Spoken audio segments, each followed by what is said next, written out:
Welcome back. My name is Satyajeet Sahu and we are in Formula 1 series. Yes. So in Formula 1 series, we are revising the most important formulas for our upcoming GATE examinations, right? So today we are going to revise the formulas of highway and survey. Okay. So let us start the class. Okay. So before that, a short introduction about myself.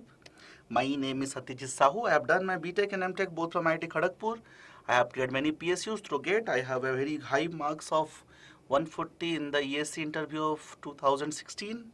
I have been teaching in more than 15 states and more than 10 years. Okay, and I really don't count the number of students, so I don't know how many students I have taught, but certainly a lot of students. And I teach all the civil engineering subjects and I teach general studies also. So welcome Archana, Nikki, Bipul, Swapnil, Vivek, Samriddhi, Santu, Saurabh, Sri, Juhi. Okay. So welcome everyone to this particular series. So today we will revise the formulas of what? Highway engineering. Okay. First we'll revise the formulas for highway engineering and then we'll revise the formulas of what? Surveying. So let us start this today's class. Okay. Let us start today's class. So first we will revise what? Side distance. First we'll revise what? Side distance. So I'm going to write everything. Okay. So I'm going to write everything. So let us start it. So first we'll see what? Side distance. In side distance they can ask you what? Two things. First of all they can ask you the stopping side distance, also known as the SSD, and they can ask you the overtaking side distance, that is what? OSD. Okay. So in stopping side distance we have two parts, right? The lag distance, yes. And the second one is what? The braking distance. Second one is what? The braking distance. Okay. Now I write on fast and speak fast also. Okay. So I have to revise many things, right? Yes. So lag distance, how you find out? The design speed in meter per second into the reaction time. Now remember, whenever I write small v, it is in meter per second, and whenever I write in capital V, that is what? Kilometer per hour. Yes. So this is what? The lag distance. This is what? The lag distance, right? This is the distance traveled before the brakes are applied. And this reaction time is how much? It is 2.5 seconds. Now when it comes to braking distance, this formula is how much? This is B square by, okay, 2GF, okay. And if we are on a slope, then plus minus 0.01 N, where N is what? N is your gradient and F is your coefficient of friction, right? Now this equation changes a bit, right? This equation changes a bit. If you are putting in what? Kilometer per hour, then this changes to what? 254 F plus minus 0.01 N, right? So if you use either this equation or this equation, you will get the braking distance in what? Meter only. Just this small v is in meter per second and capital V is in kilometer per hour. Yes. So this is what? About the SSD. So I can say SSD is what? V into T plus this braking distance V square by 2G F plus minus 0.01 N. Yes. Now when I say this plus, when we use this plus? When we are ascending a particular slope, right? And when we are descending a particular slope, I am going to use what? Negative sign. Yes, very good. This was what? I thought about the SSD. Let us see the next thing. So SSD is gone. Okay, what happened? It became black. Oh, it is back. Then we have what? OSD. OSD is what? Overtaking side distance. Yes. So this OSD has two parts. Yes. One is the D1, one is what? The D2. Yes, D1 and D2. How to remember? Very easy. So if a particular vehicle is following another vehicle to overtake it, right? So for some distance, this particular vehicle will travel, okay, at a particular speed VB, right? So this distance covered in the initial part of that change, right? When it is trying to follow the vehicle ahead, there will be a vehicle. Yes, I can say this is what? This vehicle is getting overtaken. So this is what? The overtaken vehicle. And I can say this vehicle is what? The other vehicle is what? Overtaken. taking vehicle, right? So this distance d1 will be how much? Simply Vb into the reaction time t. And this reaction time t is what? It is 2 seconds, right? So I can say Vb into small t is d1. Yes? So it will be given, speed of the overtaking vehicle will be given. You can easily multiply the reaction time 2 seconds here to get d1. Now, this particular overtaking vehicle will leave its lane, right? It will overtake and then come back to this original lane, right? Yes. And this distance traveled is what? This distance traveled is known as d2, right? This distance, total distance is what? d2. And this will be done in capital T time. Capital T time, yes. So how to find out this d2? Very easy. This d2 will be equal to, you see, this is Vb, right? Initial speed. And this is the time taken. So S is equal to ut plus half at square. So this will be Vb into T, capital T, plus half at square. Yes. This is the way find out what? D2. And D2 will give me what? The OSD. Now how to find out this capital T? This will be equal to root under 4S by the A. Now how to find out this S? What is this S? This S is the safe distance between these two vehicles. Yes. And this S is how much? It is 0.7 Vb plus length of the vehicle, which is given by 6 meter, right? So this is the spacing. Yes, I can say what? Spacing between vehicles. So if you know this much, you can easily find out what? The overtaking side distance. Overtaking side distance. Okay? D1 and D2. Now if there is an additional vehicle coming from the other direction, when that can happen? When that can happen? If we have, you know, undivided roads. You see, if we have undivided roads, then what can happen? When this particular vehicle is overtaking, there might be another vehicle coming from this end. This is what? For undivided road. See, for divided road means what? Divided means what? When we have a barrier like this is what? Divided. So for divided road, it cannot cross. Okay? Means this particular person cannot cross, right? Yes? So divided road not a problem. If it is undivided road, then I can say what will happen? You have to consider the distance traveled by this particular vehicle also. And suppose this vehicle is traveling at Vc speed, then I have to include what? D3, that will be how much? Vb into capital T. Yes.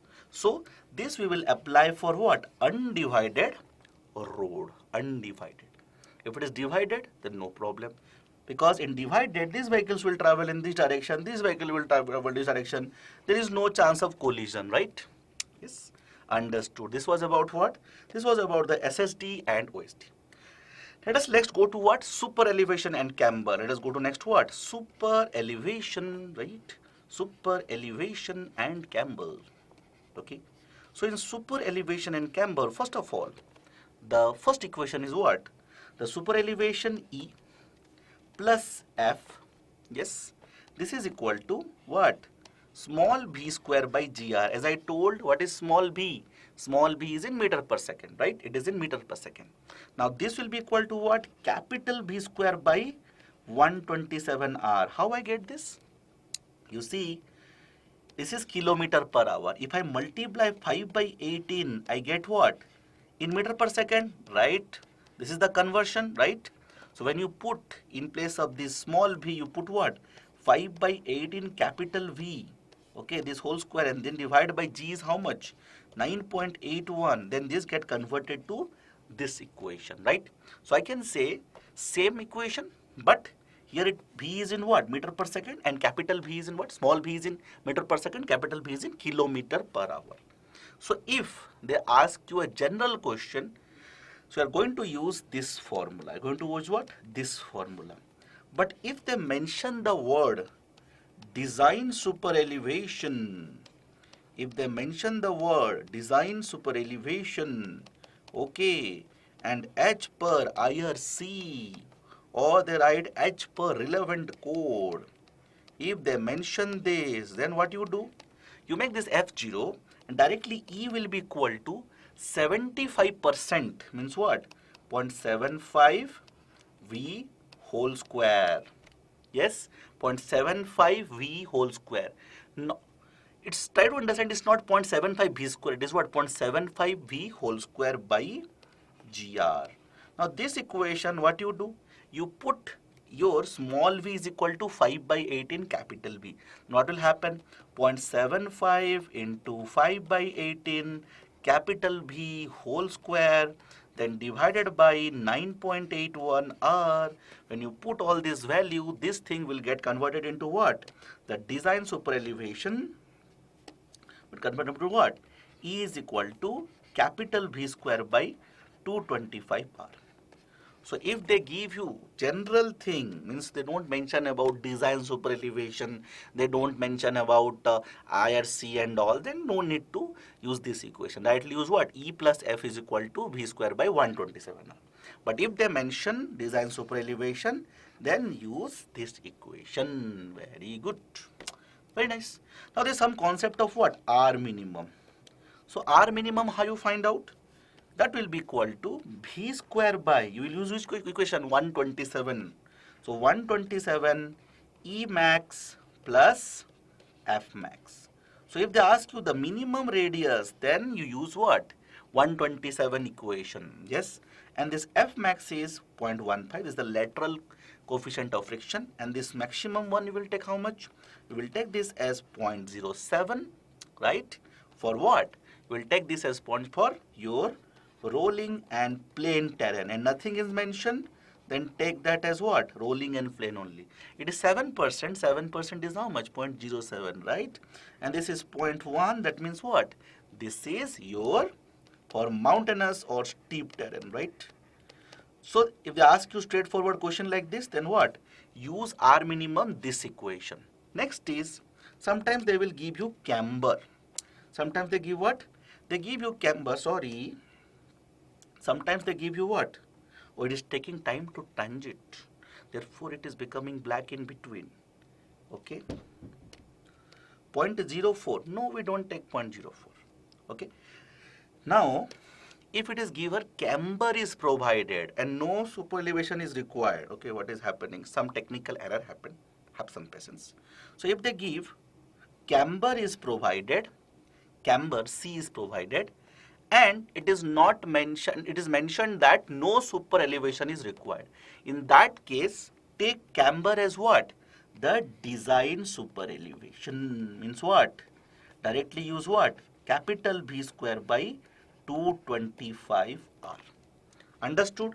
So if they provide camber and they ask you that find out the radius for which no super elevation is provided. See, when they write no super elevation provided, what is the meaning of this? What is the meaning of when it is writing no super elevation provided? The meaning is that whatever camber you provided, that only is sufficient for the super elevation. Okay? Okay, understood? Urban road, yeah, it is for urban. Why you are so much about urban road, rural road? They will ask you simple question. Just see these things. What is asked? They ask these questions only. Okay. Next thing is, okay. So all these questions, okay, we are in a formula series, right? So we are not discussing the numericals. We are not discussing the numericals. Okay. So numericals I have solved in one video on super elevation and camber. Okay. So numericals you can solve from this particular video. Okay, you can visit this video and you can solve. Okay, here we are just discussing the important formulas. Okay, next thing we'll see is what? Next thing we'll see about extra widening. Next thing we'll see is what? Your extra widening. Now tell me, extra widening we provide where? On straight road or in curved location? Tell me, where we provide extra widening? On straight road or on curved location? Where we provide extra widening?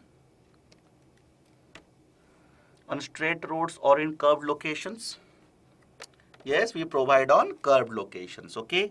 So on curve location, we provide the extra widening, and this extra widening has two components, right? The mechanical component, yes, the mechanical component is how much? It is number of lengths into L square by 2R. L is the length of the wheelbase, R is the radius. It is what? Mechanical widening. And then we have the psychological widening, yes. So psychological widening, we have an empirical formula, V by 9.5 root R. Now understand that again, whenever I write V, capital V, it is in kilometer per hour. Okay. In this one concept is there where students get confused. See, if I am talking about off-tracking belongs to vehicle. Off-tracking of vehicle. And that is always L square by 2R. That is always what? L square by 2R. It doesn't depend on number of lanes, because off-tracking, if they ask you off-tracking, it is L square by 2R only. The mechanical widening is what? It is ln square by 2R. Yes, understand this. So sometimes they mention about, off-tracking, and we think that it is ln square by 2R. What is the duration of this session? Okay, this section. Okay, the duration of this section depends on when we complete all the important formulas. And first thing is that, how does it matter? If you are interested, if I tell 5 hours, then what is the problem? If I tell 1 hour, then what is the problem? If you are interested in the session, how does the duration of the session affect the learning? I don't understand. Okay, I don't understand the question. The question is weird. Okay, let us go to the next thing. The next thing is, we'll see the next thing is what? The next thing we'll study is about what? Transition curves. Next we study about what? Transition curve. Yes. So transition curve we provide between what? A straight portion and a circular curve, right? A straight portion and a circular curve, we provide the transition curve. Okay, we provide the transition curve. Now when I'm finding the length of the transition curve, suppose LT, we have 3 methods, right? One method is what? The IRC method. That is very straightforward. IRC method will be little empirical. Here, the length of transition curve will be 2.7 capital B square. Capital B square means what? I will be using kilometer per hour. This is for your plane and rolling. This is for what? Plane and rolling. Yes. And it will be equal to capital B square by R. For what? For mountainous. Yes. So many people told me, sir, sir, why you want to write the formulas if you know the formulas? So I told, okay, I will write the formulas. I know the formula. I don't need a typed thing, I will tell this. I know the formulas. I can write the formulas. Okay. This is what? IRC method. Directly you can use this. The second thing is what? The second method is what? When we are going for what? The rate of introduction of super elevation. The rate of introduction of super elevation. Okay. Now, how to remember this formula for rate of introduction of super elevation? It will be given 1 in n. It is very easy. You see, suppose this is the straight portion. Now when we have, when we have a circular curve, the road will be super elevated like this, right? Yes. Suppose this is the width B, and at the circular curve already it will be widened, right? So suppose the width was B plus the extra widening will be there, right? Yes. Now we know that what is your E? E super elevation is what? Tan theta, right? It is what? Tan theta. Yes. So if this is tan theta and suppose this is x, can I say E is equal to x by B plus BE? So from here, what I can write down? What I can write down about x? This x is nothing but E into, nothing but what? E into B plus B. If we are rotating this particular pavement about the edge, Now once we do that, okay, Now you see this is the transition curve. This is the transition curve. Yes, you can see that the super elevation is increasing gradually, right? You can see it is increasing gradually. And this rate of introduction of super elevation is nothing but the slope of this line. The slope of this line is what? 1 in n. Or I can say if this angle is alpha, if this angle is alpha, so I am telling tan alpha is equal to 1 by n. And tan alpha is also equal to, can I say it is also equal to this dimension by this dimension? And this dimension is nothing but the length of the transition curve. And this dimension I already wrote. So what I can do, this is equal to how much? E B plus BE by what? Your LT. So from here I can find out what? The LT is equal to how much? E or N into E B plus BE. Yes. Okay. So if you forget the formula also you can derive within, you know, half minute. This is the width of the road, right? This is the width of the road. This is what? The extra widening. Now some student will comment in the comment section. Sorry, seeing and writing. I am seeing the comments. This is what? This is N, rate of introduction of super elevation. And this is E, this is what? Super elevation. Okay. So like this you can find out what? The length of your this. Understood? So two formulas we saw. The rate of introduction of super elevation formula we saw, right? And we saw this. Now Hemant laughed, haha. So I was seeing the comment, haha. If I don't see the comments, then how I'll understand what students are writing? Therefore I am seeing the comments also and writing also. Very good. So IRC method, and second one is what? This method. Rate of introduction of super elevation. What's the next one? There's another formula for transition curve. What's the formula? Yes, what's the formula? It is H per what? It is H per the rate of introduction of what? Your centrifugal acceleration. And that is small v square by CR. Yes. Small v square by CR. Yes. Here it isn't, see, small v, right? And this C is what? It is 80 by 75 plus capital V. Yes. This is the rate of change of centrifugal acceleration. And this lies in the range of 0.8 to 0.5. Yes. So three methods to find out. Don't become my fan. Study nicely, clear the examination, and take care of your parents and family. Don't become my fan. I don't want fans. I don't want fans because you know, fan remain fan. They never clear the examination. I have seen many students becoming fan of many people. They just become fans. I don't want fans.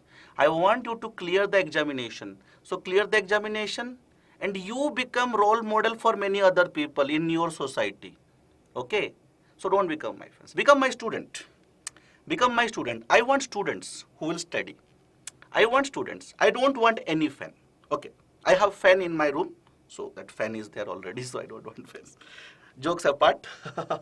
So these are the three formulas we saw, right? The three formulas we saw. Transition curve. Yes. Three formulas we saw. Now next thing we'll see is what? Your curves. In which curves? The vertical curves. The vertical curves. In vertical curves we will have what?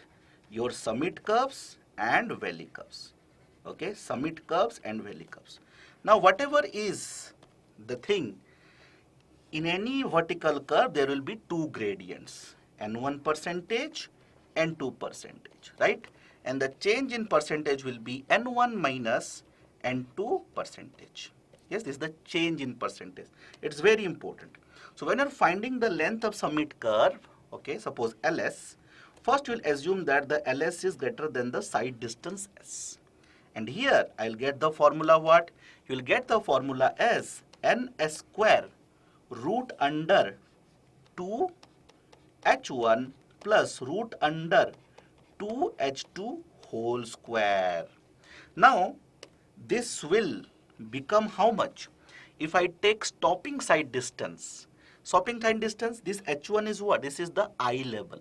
This becomes 1.2 meter, eye level of the driver. And this becomes what? This is the obstacle height. That is 0.15 for SSD. When you put this, you get how much? NS square by 4.4. Yes. Now, if you are taking SSD, if you are taking OSD, means what? you're overtaking, then both H1 and H2 becomes the eye level, the height of the driver's eye level. Yes, in that case what will happen? This will become ns square by 9.6. So all the three formulas you should remember. Remember this formula also, this formula also, this formula also. You see, this formula we are getting for H1 is equal to 1.2, H2 is equal to 1.2 for OSD. Yes, and this we are getting for this. In the examination, they might change H1 and H2. You see, this 4.4 and 9.6 we get as per the standard values. 1.2, 0.15. But in GATE examination, they are very clever. What they will do, they will change this H1 and H2 and tell that find. Now, if you have only remembered this, then you will get the wrong answer, right? So remember this for faster calculation, yes. But along with that, also remember this equation also. So the next thing is if your length of the summit curve is less than S, then little minor difference. What the difference? You'll get 2S minus whatever you saw in the denominator in the previous equation. Whatever you saw in the denominator of previous equation, just take to the numerator. Just take that to the numerator. So what you will get? Root under 2H1 plus 2H2 whole square and then divided by n. Very simple equation. So this you have to remember. Now if it is SSD, then this will become what? 2s minus 4.4 upon n. And if it is OSD, this will become what? ls minus 9.6 divided by n. Now which formula to adopt? First you will assume that your ls is greater than s, right? If you get the results as per that, very good. Otherwise you can assume this. So you can say heat and trial method. First you try the first one and then second you try the second one. This is what? This is your summit curves. The next one is the valley curves, right? Now summit curves we design as per the side distance requirement. Now valley curves we design for two requirements. One is the side distance and side distance in the night conditions. And here ls, the length we can say here lv, the valley curve, yes, it will be equal to similar equation ns square as in the summit curve, but denominator will be how much? 2h1 plus s10 alpha, where s is the side distance, alpha is the headlight angle. Yes, this is the angle. Suppose the headlight vehicle is there, so this angle, right, it makes with the horizontal. Yes, and h1 is the height of the headlight, which is taken how much? Standard values are 0.75 meter and this is 1 degree. So if you put this, I get a value of ns square by 1.5 plus your s10 alpha. So put that value, so 0.035 s. We'll get this equation. To get this equation, this is for what? ls or lv, here in this case lv, what? Greater than your s. Yes. If it is less than s, okay, what will happen? lv equal to similar, you see it is 2s, here also 2s, minus, what will happen? Just put 1.5 plus 0.035 by your n. Yes. So therefore it is very easy to review my videos, because you can see that I am coming in this area, right? You see nicely. Many people who understood this, very good. Who didn't understood, very good. They are also very good. Nice. Next. So this is what this. Okay. Now the next one is win the comfort criteria. This is the this was what? The night driving conditions. Okay. Night driving conditions. And second one is what? The comfort criteria. Okay. Now comfort criteria, what formula you get? You get 2 into capital N into V cube. Now this V cube is what? This V is in meter per second. It is in what? It is in meter per second. And C is what? It is the rate of change of acceleration. You take that value as how much? 0.6 meter cube per second. Very good, very nice. Okay, so if you are enjoying the lecture, once in the comment section, please write yes. Don't put heart and all. Okay, please write only yes. I don't like heart. I have my own heart. Okay, so you put only yes. If you are seeing the lecture. Okay, thank you very much. Great, great, great, very good. Yes. So very nice. Okay, very nice. We saw the valley curve and summit curve. We revised. Now, apart from that, there are some various points like you might have heard about, you know, BBC, BPT and your BPI. Yes, vertical point of intersection, vertical point of curvature, vertical point of tangents. Okay, so all these things I have covered in details in the vertical curves. So please visit that because I can't teach here because it will take some time. So I have covered those things, okay, in vertical curves. It is available in this particular channel. You can always go and see. They're asking questions, okay, from this particular topic. So therefore I have covered this. Let us go to the next thing, that is what? This I can say is the important portions of geometry design we saw.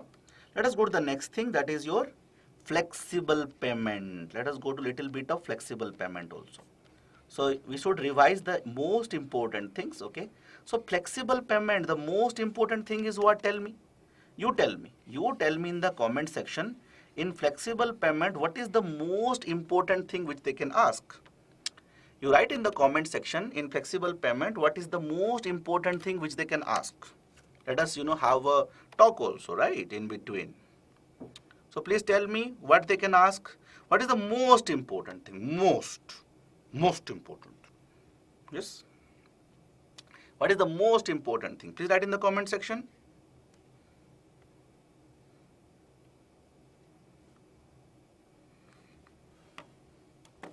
I'm waiting.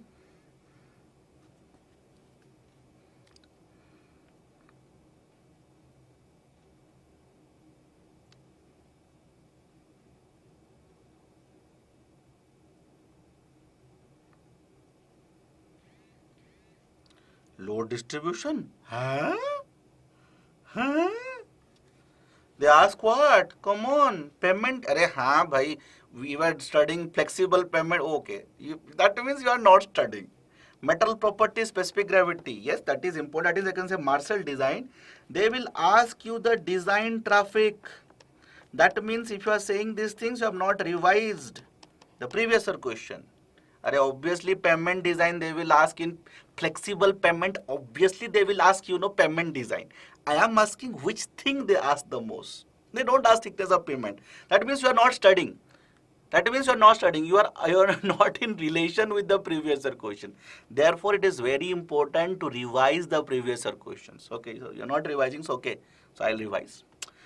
They will ask the design traffic. The design traffic formula is how? This is 365 A into 1 plus R to the power N minus 1 divided by what? R into what? D, the land distribution factor, into what? F, the vehicle damage factor. Very good, Arsenal. Finally, Arsenal got up from sleep. So, vehicle damage factor. And D is what? D is your land distribution factor. See, this formula series will help if you have completed the previous questions and basic things. If you have not completed, then understand that what is to be studied so that you can go and complete after this lecture. Yes. Okay. So this is land distribution factor. This is your vehicle damage factor. What is R? It is the annual growth rate of vehicles, right? It is the annual growth rate of vehicles. Yes. And N is the design life. Yes. N is what? N is your design life. And what is A, by the way? What is A? A is the traffic. A is the traffic in what? Commercial vehicles per day. Commercial vehicles per day. And you will divide by 10 to the power 6 and you will get this T in what? Million standard excels. They ask a lot of questions, hell lot of questions from this equation, and this equation is very important.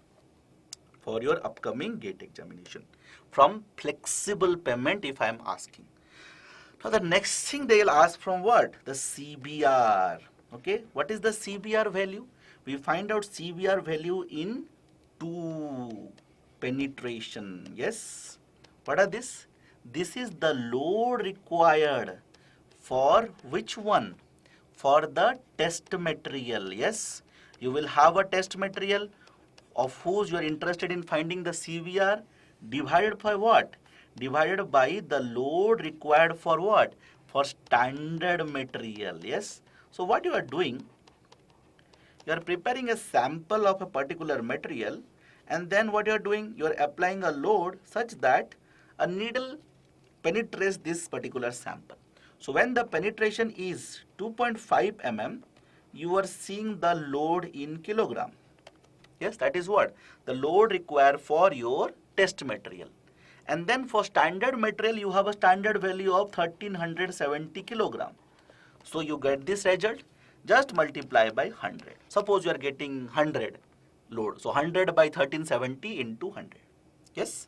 And then CBR pipe is what? It is the load required, same for the test material, divided by load required for your standard material, right? Yes. And then I can say this is how much? 2055 kilo. Yes. So you find out these values, and from exam point of view, whichever value you get more, take that as what? The maximum value. That take as the maximum value, take as the CBR value from exam point of view. In reality, what we do? In reality, we repeat the experiment. Okay? When? Suppose CBR 2.5 is greater than CBR 5, then we take this as the CBR. But if CBR 5 is more than CBR 2.5, we repeat the experiment and same trend is coming, then we take CBR 5. So for exam point of view, you think that the experiment is already repeated. So if CBR 2.5 is more, take that as CBR. If CBR 5 is more, take that as CBR. Yes. Now, how to find out the thickness of the pavement? Now, very less questions are asked actually in the GATE from finding the thickness of the pavement. Okay, very less questions are asked. But if they ask, how they will ask? They will give you, some tables. They will give you some tables. For a particular CBR, they will give table between what? The design traffic in MSA, yes, and the pavement thickness. Ladies and gentlemen, you just saw how to find out what? The CBR, right? So you can identify, suppose your CBR is coming 5% or 6% or 7%, whatever. So for a particular CBR, they will be giving you a table between what? The design traffic and the pavement thickness, right? So design traffic, just we saw how to find out the design traffic, the formula, yes? And then you can easily find out the pavement thickness from the table. Now, if you have doubts, okay, how to find out the design traffic, obviously you can't take it in details. Here we're just discussing the formula. So I have taken a lecture on what? 2 lectures, in fact, I have taken. One lecture I have taken on the vehicle damage factor and also to find out what? Equivalent. Okay, they will ask you in the examination, what is this? Equivalent standard axle load, ESAL. ESAL is asked in the examination. Okay, so how to find out equivalent standard axle load and how to find out the vehicle damage factor F, I have taught in details in this particular video. You can visit it and complete this for your revision, or if you have not studied, this is the best video available on internet. Next we have what? Next we have, I have already discussed this design of flexible pavements H per IRC 37, and here I have discussed this formula. T is equal to design traffic. Some books write T, some books write N. Yes, same thing. The design traffic A 1 plus R to the power N minus 1 divided by R, okay, and then into your land distribution factor and your vehicle damage factor. Yes. So all these formulas, okay, how to use them. See, I am discussing the formula here. How to use them, I have discussed in this particular video. You can always go and visit this video and see this for yourself. Thank you very much. So next thing we will revise what? We'll revise Marshall mix design. Yes, somebody told Marshall mix design. Yes. In Marshall mix design, okay, they will ask you certain things. What things they will ask? The first thing they will ask is the theoretical specific gravity. How to find out the theoretical specific gravity? Very easy. There will be different weights of different components like coarse aggregate, fine aggregate, then bitumen, and then filler material. Okay, so add all their weight and then what? Take what? The ratio what? The summation of weight by the specific gravity of individual. Means what? Suppose you will take weight of coarse aggregate, then weight of fine aggregate, then weight of filler material, and then suppose weight of bitumen. Don't take weight of air. Okay, and then what? Summation of what? The weight of coarse aggregate by the G of coarse aggregate. Then weight of fine aggregate, then the G of fine aggregate.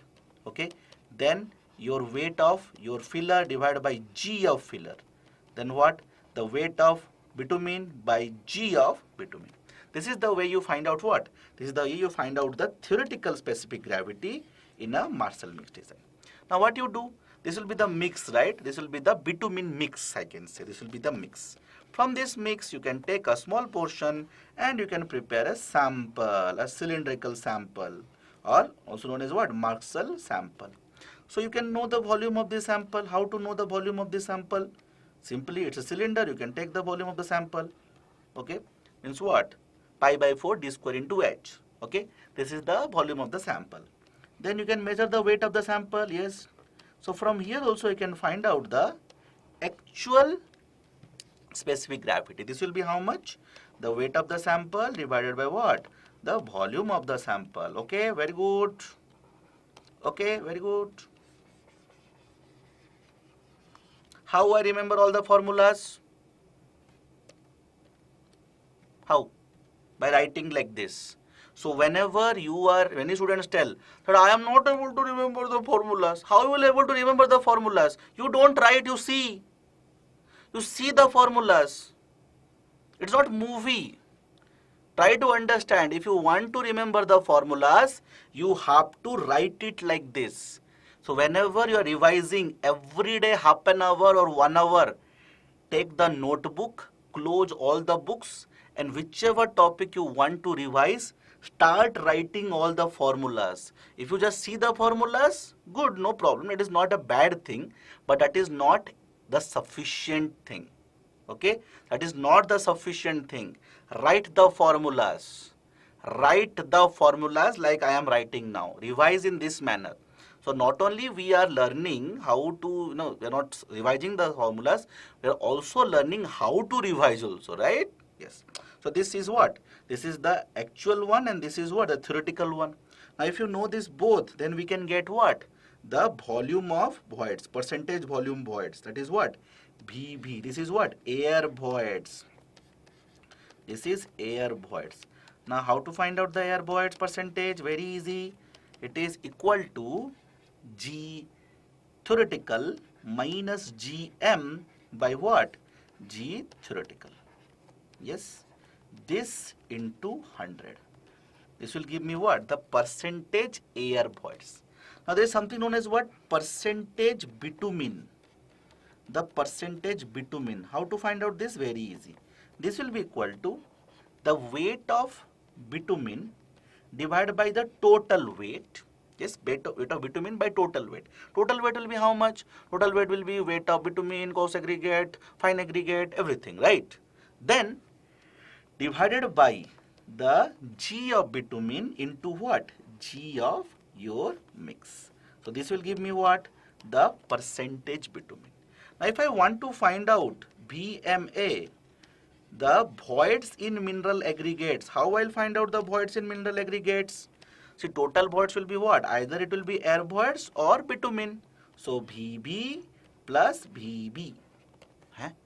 VB and VB. BNB. Okay, this is what BMA. Total voids I can say. Voids in mineral aggregate, that is what? Total voids. Now the next thing is voids filled with bitumen. What is that?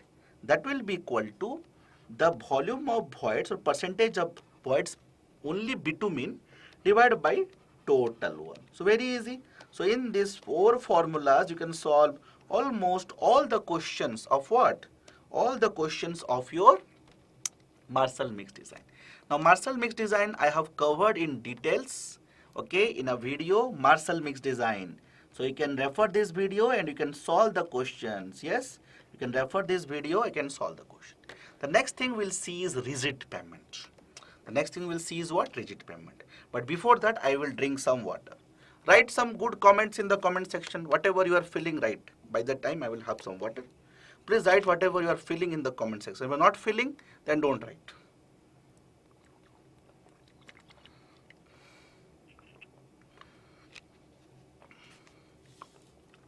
Okay, let us resume. We study rigid pavement.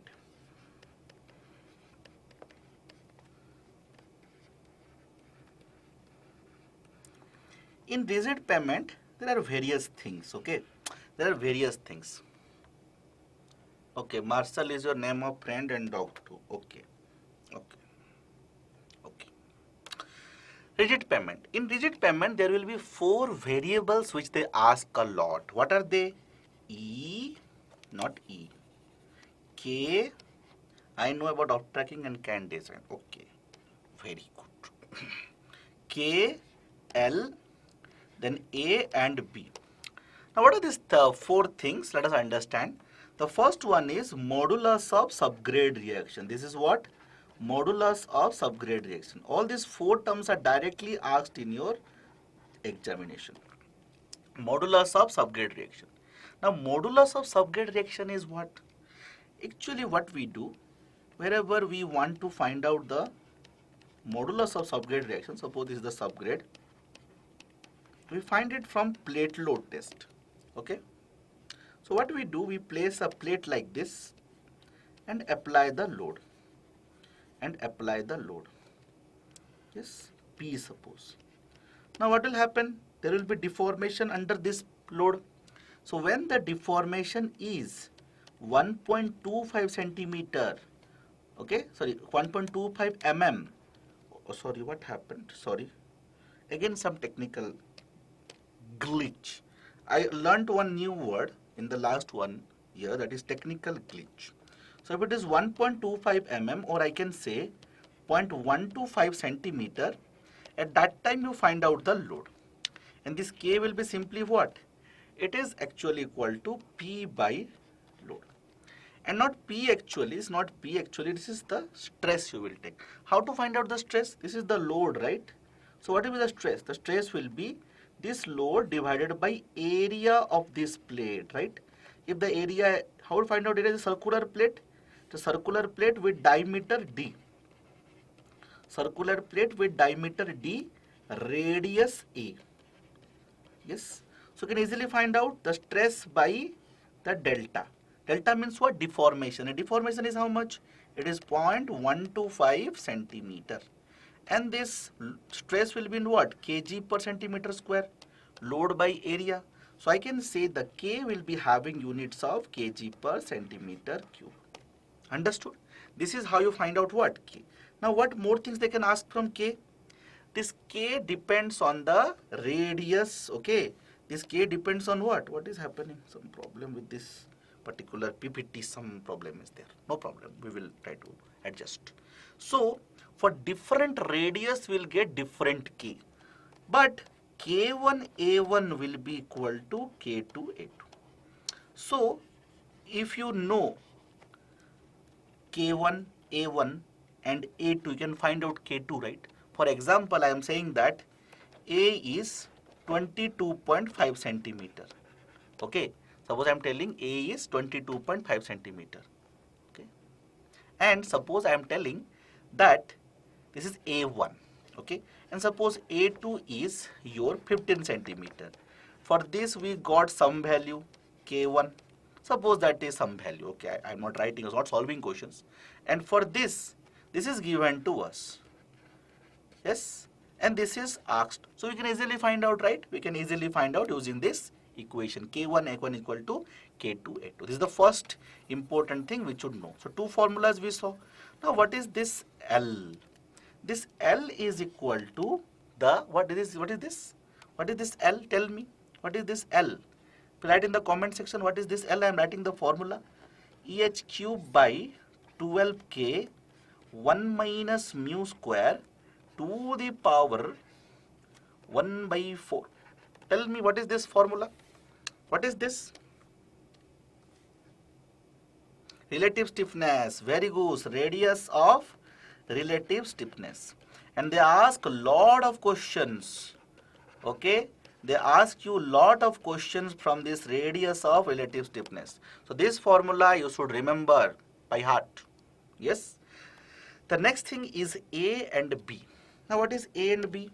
A is the radius of the load distribution.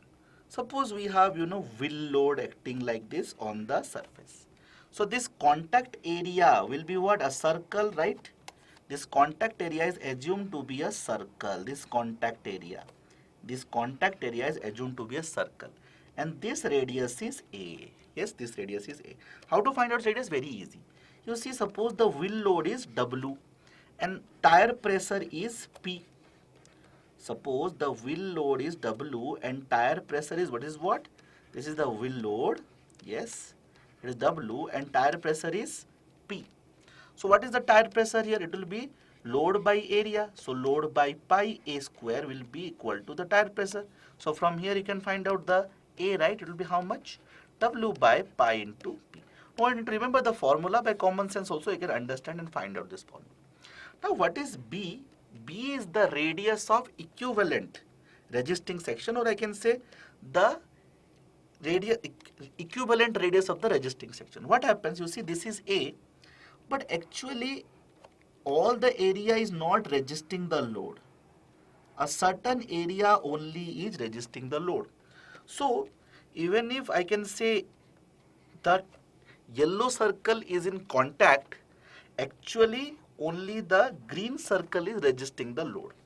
So what is this B? The B formula depends on the A by H ratio. If your A by H is less than 1.724, what is, by the way, H? We are designing what? Concrete pavements, right? So concrete slabs. So the thickness of the concrete slab is what? The thickness of the concrete slab which you are using a rigid pavement is H. So if A by H is 1.724, less than 1.724, then this is actually equal to 1.6 A square plus H square, yes, square root. Now this is over here, don't extend the square root, minus 0.675 H. This is for this condition, and don't multiply. Some people will start multiplying, write down little distance, less than 1.724.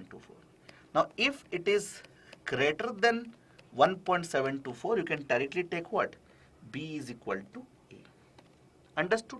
Now, those four things which I told now, what? I told K, I told L, and I told what? Your B and A. They are directly asked in the examination and you should know their formulas. Now coming to the next thing, that is what? Stresses in rigid pavement. Next thing is what? Next thing is stresses in rigid pavement. Okay. So when I am discussing stresses in rigid pavement, okay, there will be three types of stresses. There will be three types of stresses. One is due to the wheel load. Yes, one will be due to the wheel load. Okay. Second will be due to the temperature changes and daily temperature changes. Due to daily temperature changes, there will be what? There will be warping stress, right? And then due to seasonal changes, there will be what? Seasonal change in temperature, like summer and winter. Yes, there will be the frictional stress. There will be what? Frictional stress. Now the equations of this are there. Wheel load stresses are given by whom? Westergaard. Yes, they are given by Westergaard. Okay, but the equation are what? Very complicated, so they are not asked as such in the examination. Yes, if you can remember, but as such they are not asked, so therefore I am not teaching you also. Now warping stress, they are given by what? They are given by Bradbury, okay, Bradbury equations. They are also asked less. If you want to read, you can read, but they are asked very less. They are not asked only, I can say. Now frictional stress they can ask. They can ask frictional stress. And what is the equation of frictional stress? How you find frictional stress? The coefficient of friction into L, length, yes, and then the what? The gamma C, unit weight of concrete divided by 2. This is the maximum frictional stress. So suppose we have a slab like this, yes, the frictional stress vary. In the corner, the frictional stress is 0, very important point. In the corner, the frictional stress is 0 and it will vary like this.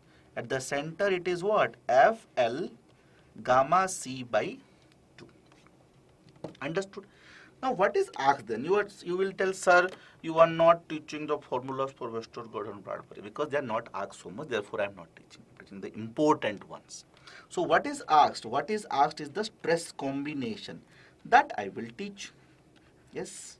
So, stress combination, there will be what? 3 stress combinations. Yes. Now, 2 of those will be at the edge and 1 will be in the corner. So when you are taking in the edge, the first combination you will take in summer, okay, and the second combination you will take in winter for edge, and for corner we are taking the third combination you will take in what? Winter.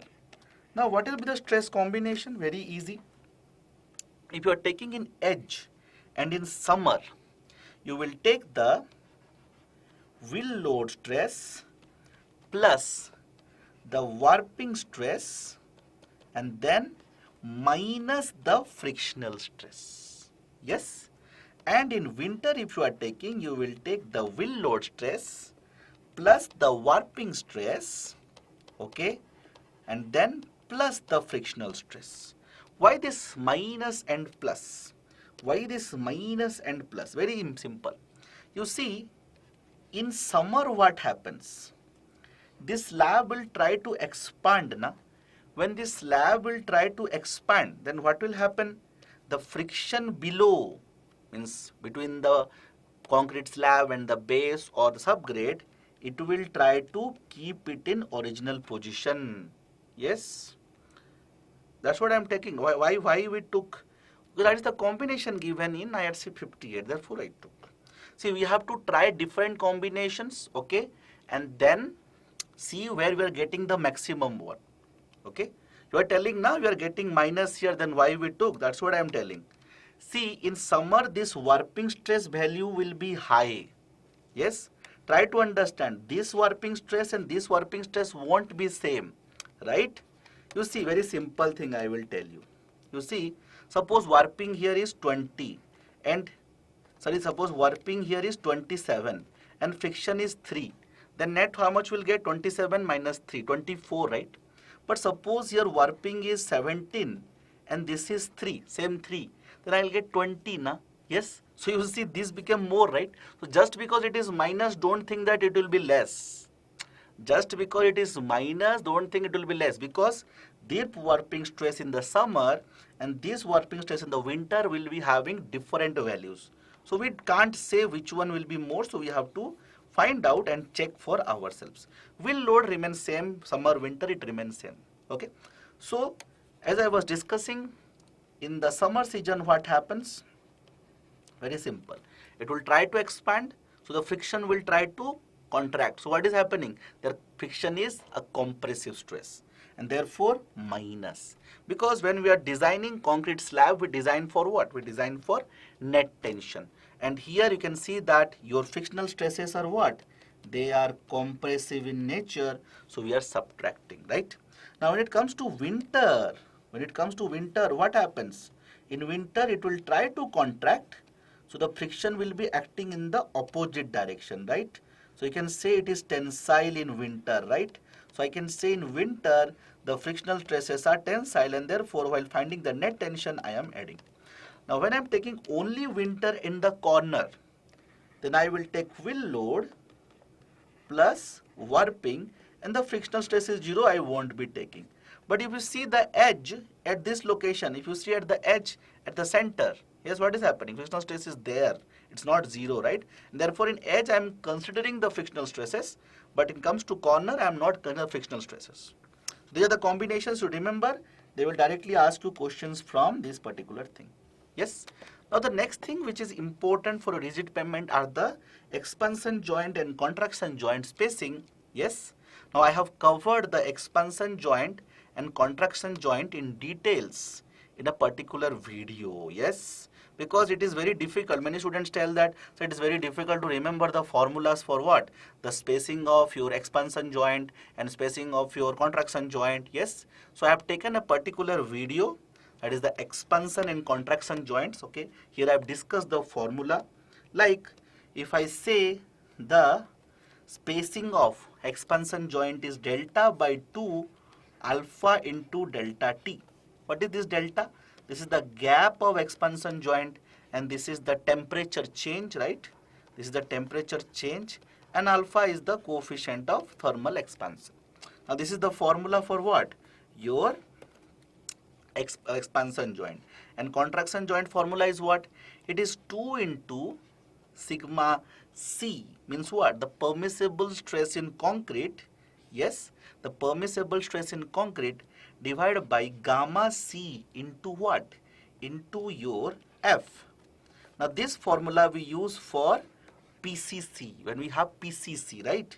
Plain cement concrete. When you have RCC, this length, or we can say spacing of contraction joint changes to what? To sigma st. Why? Because you see, when it is PCC, concrete will take. So permissible tensile stress in concrete.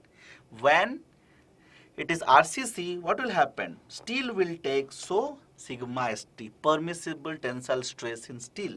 And this divided by gamma c into F. You can see it's very similar. Here we will have the additional term of AST and divided by the width and the thickness of the slab. The other formulas, I have derived these formulas and solved questions in this particular video. You can go and watch whenever you want to. Very good. Let us go to the next thing. Next thing we'll see what? We'll see some traffic engineering, right? We'll see some traffic engineering. So in traffic engineering, okay, the relationship, most important relationship is what? Q is equal to KB. Q is the flow, K is the density, and V is what? V is the velocity, or average velocity. Now we have different models, right? We have different models. The most famous model which they ask is the linear model. In linear model, what will happen? The V will be equal to VSF, mean speed, free mean speed. Yes. Then 1 minus the density by what? The jam density. And how you find out the jam density?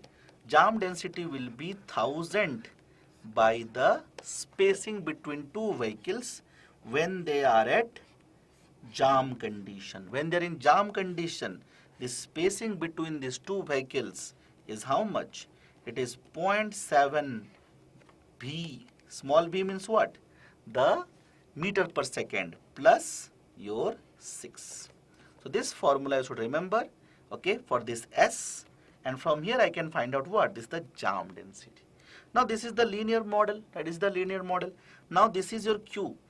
So if I put this equation here, can I say the Q will be equal to K into VSF, then 1 minus K upon Kj.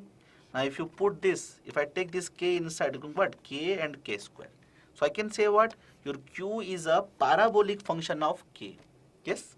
So that means if you see the velocity is linear, you can see this is linear, right? It varies with what? Only K. Yes. But the Q is parabolic, means what? It varies with K square. And here we get the maximum flow at V is equal to VSF by 2 and your K is equal to Kj by 2. Yes. So what is your Q max? It will be VSF into Kj upon 4. Very good. Understood? Now very simple straightforward questions are asked from this linear model, and you should be knowing these equations to solve the question. The next thing which they ask prominently is what? Your Webster signal design. Okay, they ask prominent questions from what? The Webster signal design. Let us see the equations of your Webster signal design. What are the important equations? Let us see. The important equations from the Webster signal design is the cycle length of a full cycle is how much? 1.5, the total lost time, plus 5 by what? 1 minus y. Now what is this L? This L is your total lost time per cycle. Yes, total lost time. Now how we find out this total lost time? This total lost time is 2 into n plus r, or I can say nt plus r. What is this ntr? Okay, okay, not the NTR who acted in the movie RRR, it's different. What is this NTR? Yes, this R is the all red time. This is what? This is the all red time. Yes, this N is the number of phases. In a particular signal, there will be number of phases, right? So, and this is what? This is the lost time. This is the lost time per phase. If nothing is mentioned, you have to take this as 2 seconds as the default value. If they write 3, then take 3.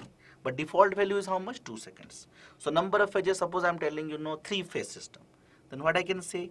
3 into 2.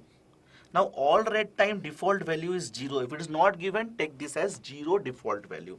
So once you get the total lost time, yes, 5 is 5. What is this y?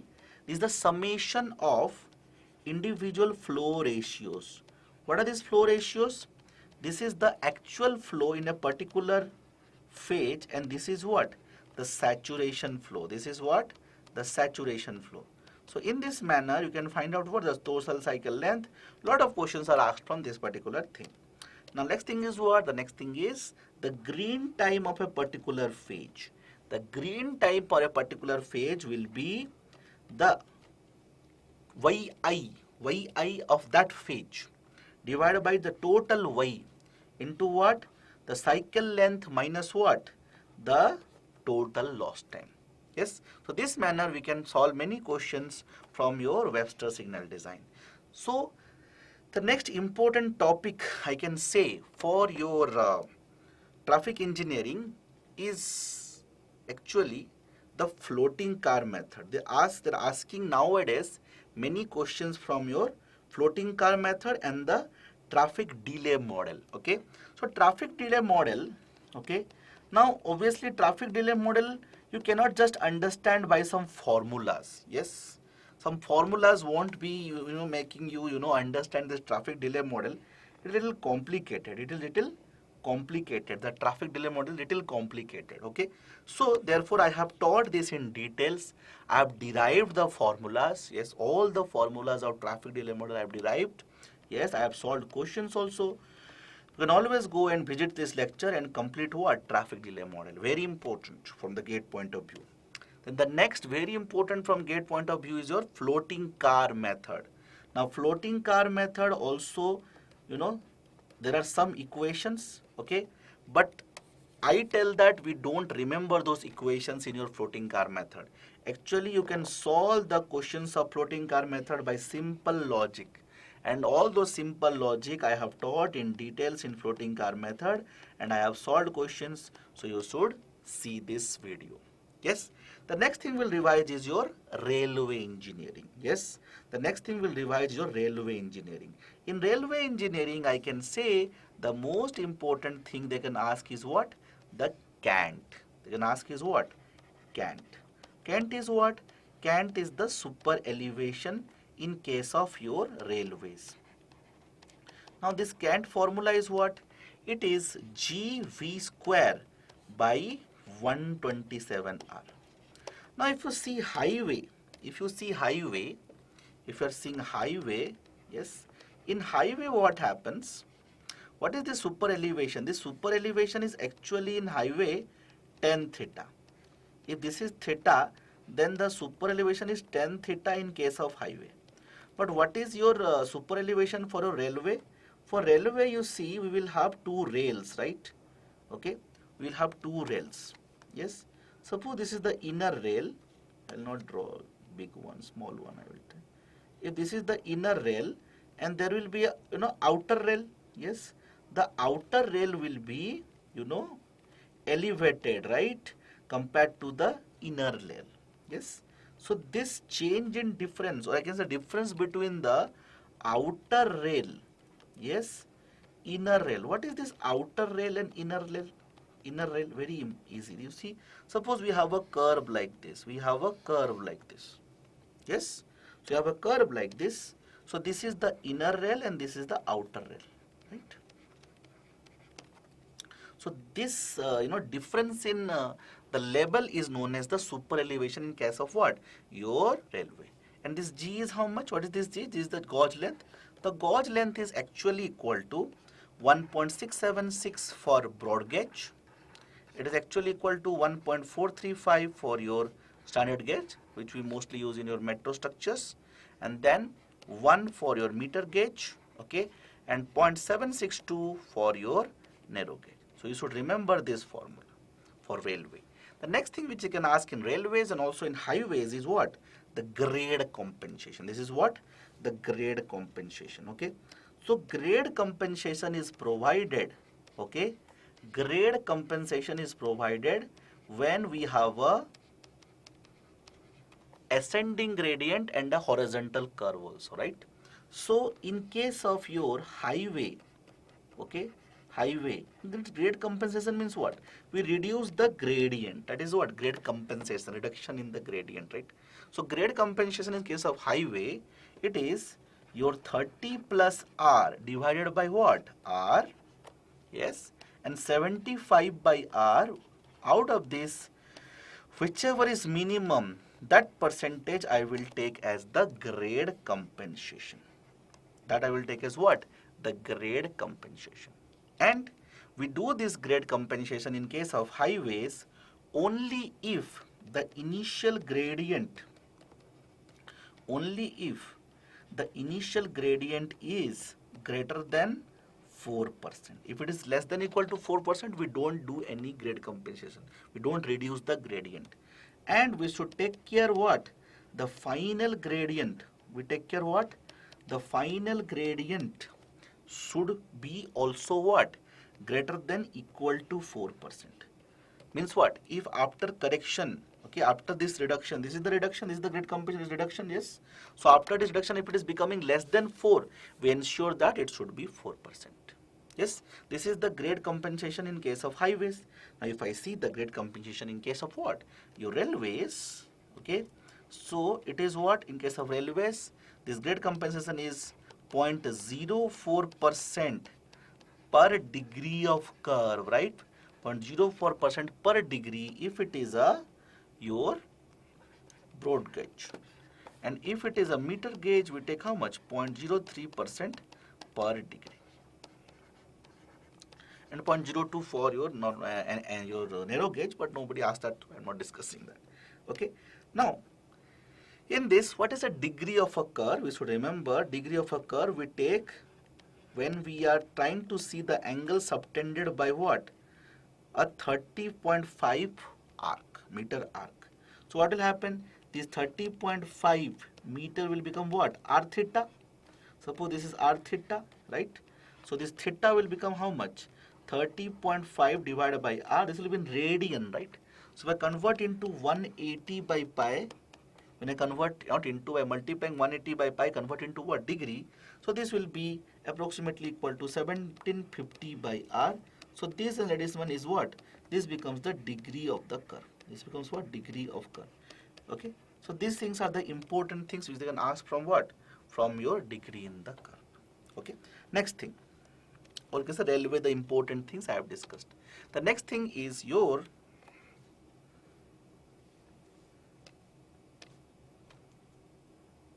airport. Okay. In airport, they mostly ask what? The runway length corrections. They mostly ask what? The runway length corrections.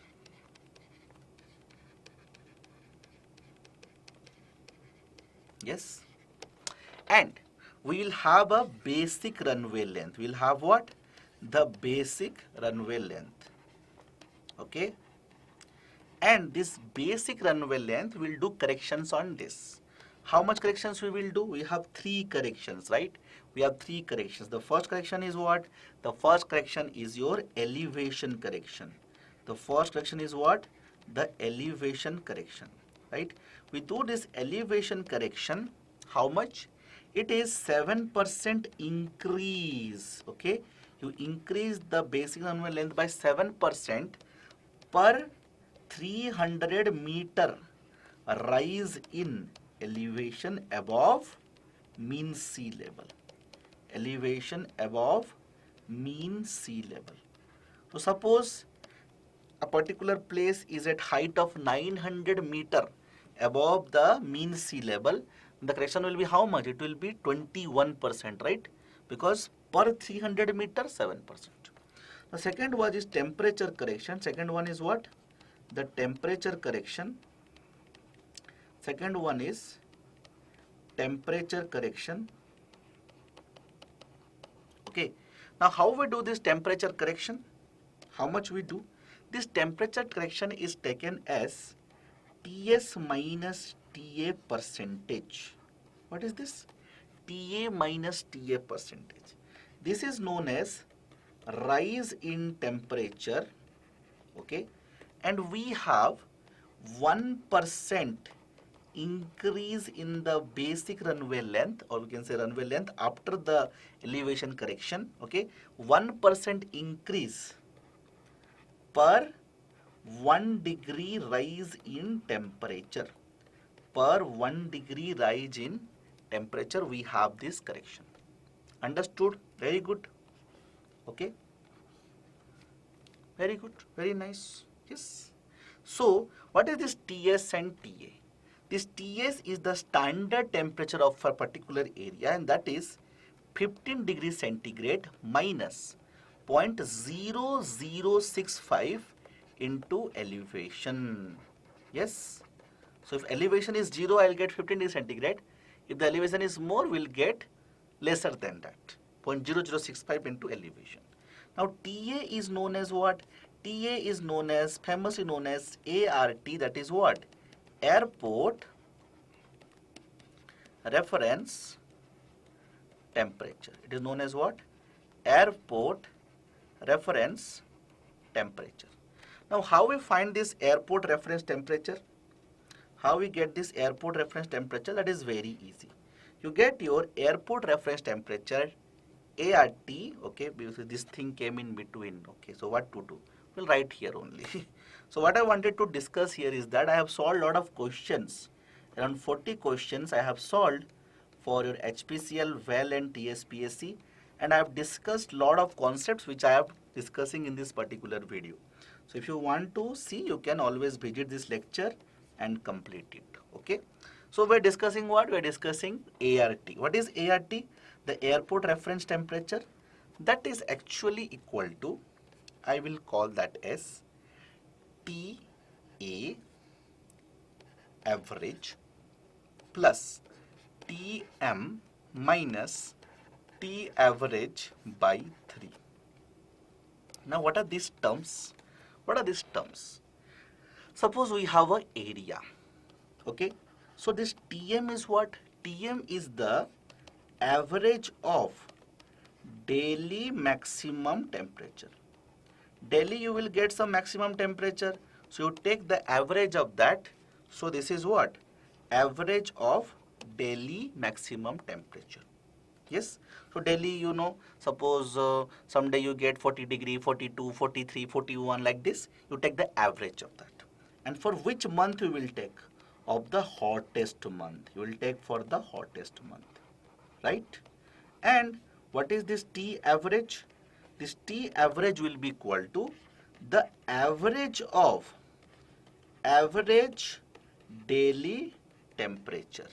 It is the average of average daily temperature and of hottest month, of your hottest month, right? And it's very hot in the studio also now. Okay, it's very little hot. The lights are falling. it is very hot. Okay. Okay. The next thing is, so we got this TM and T average. Understood everyone? Yes. So put in this formula, you can get what? The ART, or I can say TA. You already got your TS. Okay, in the previous slide we saw that you already got your TS, right? So TS minus TA, that whatever temperature increase, that much percent increase in the basic runway length. And the third correction is what? Let us see what's the third correction. What the third correction? The third correction is about what? The third correction is about your gradient correction. Is what? Gradient correction. Yes. So gradient correction, how much? The gradient correction will be 1% per. Okay, not 1%. 20% increase will increase it by 20% per 1 degree increase in temperature. Per 1 degree in temperature increase in gradient. The temperature is so much now in this particular room that it is affecting my mind also. So it is what? 20% increase per 1 degree increase in gradient. Yes. Suppose I tell the gradient is 0.75%. Then what is the increase in runway length? Tell me. If I tell, okay, per 1% increase in gradient, 1 degree centigrade I wrote. Now tell me, if the increase in gradient is 0.75%, or I am saying that the gradient is 0.75%, then tell me what will be the gradient correction. Please mention in the comment section.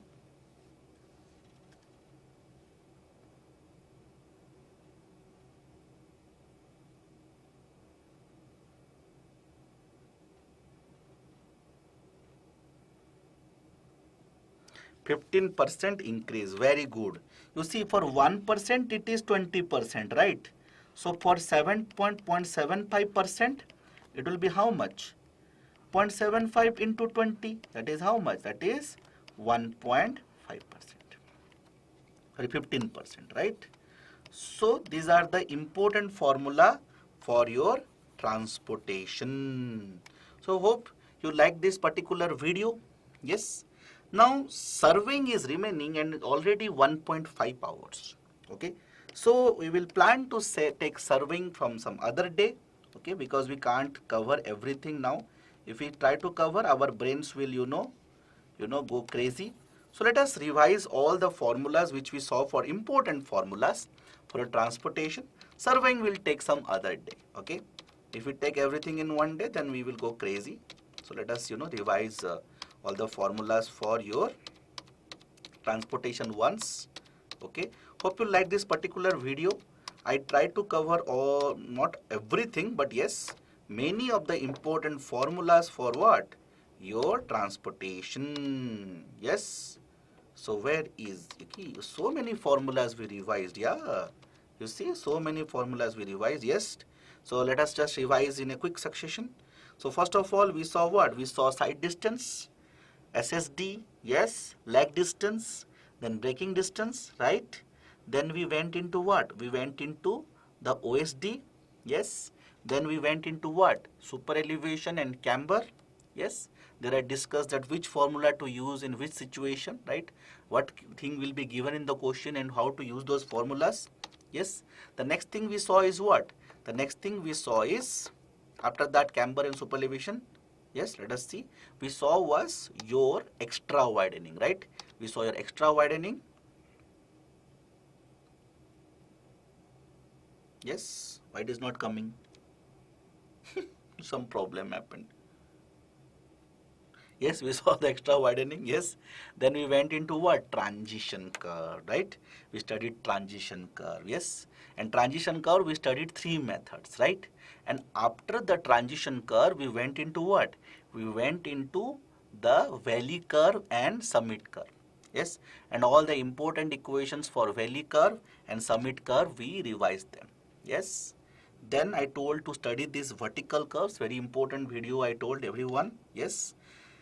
And then we went into flexible pavement. Yes, in flexible pavement, I told this is the most important equation, and you should know how to use this equation if efficiently. How to use this equation efficiently. Yes. And then in flexible pavement, I told what is CBR, California bearing ratio. Yes. And how we find out the thickness of the flexible pavement using the design traffic and the California bearing ratio. Yes. And this particular thing, okay, along with the vehicle damage factor, I have discussed in particular videos, so you can visit them. Yes. Then we went into rigid pavements. In rigid pavements, I told that there are 4 terms. What are 4 terms? K, L, A and B. But before that, we studied what? The mixed design. Okay, mixed design, Marshall mixed design, and we saw the important formulas for your Marshall mixed design. Yes. And then we studied what? The rigid pavement, as I discussed. There I discussed K, L, A, B. Everything I discussed, right? K, L, A, B in details I discussed. And all these things are important, right? Then I went into what? The stresses in the rigid pavement. There I told that the equations for your wheel load and warping stress, they ask less. They ask for the friction stress, and I discussed the stress combinations also. I discussed the stress combinations, yes. Then we discussed what? Then we discussed that they must ask questions on the expansion joint and your contraction joint, right? They might ask questions on your expansion joint and your contraction joint. Now the spacing they will ask, okay? And spacing equations we saw, but I told that you should visit this lecture and understand how these equations are used. Yes. Then we went into traffic engineering, right? Then we went to traffic engineering. There we studied the models. Okay, most important model is what? Linear model. Okay, that I discussed. And then we went into Webster's signal design, right? Webster's signal design, we discussed that. Okay, not in, we can say in formula-wise details, but we didn't solve in numerical. Yes. So the next thing I told 2 important topics to cover from YouTube, where I have taught these particular topics. What are the important topics? The first important topic is what? The traffic delay model that we have discussed in details. You can visit that. And then I told to cover which one? I told to cover floating car method. Yes, both these lectures I have taught, and you should complete these 2 videos. So those students who are listening this particular lecture, please complete these videos. If you are completing this video, I can guarantee you that one question will be asked from all the videos which I have shown till now, and the formulas I have revised from transportation. Yes. Then the next thing we saw is what? The next thing we saw is railway, and in railway we saw what? How they ask the cant, and then we saw what? Then we saw the grade compensation both in what? Both in your highways and railways. And also we saw what is the degree of curve when it comes to railways. And then we saw in airport the most important thing they ask is what? The runway length corrections. And all the runway length corrections I discussed in, not in details, and as far as formula is concerned, I discussed them in details. Okay. So thank you very much. So we'll be coming up with surveying some other day, because it's already 1.5 hours. Okay. Many of you are tired. Okay. Many of you are tired. So let us confine this particular lecture on what? Only on highway. Hope you like the particular video. If you like the particular video, then please write some beautiful comments in the comment section. Yes. Thank you very much. Bye. Tomorrow. So tomorrow, what is the thing? Tomorrow we will revise. Okay. I thought that I can complete surveying today, but it was not possible. We can see that, the time was really less. Okay. So it took 1.5 hours for only highway. Yes. So tomorrow we have something. What is tomorrow? Let us see.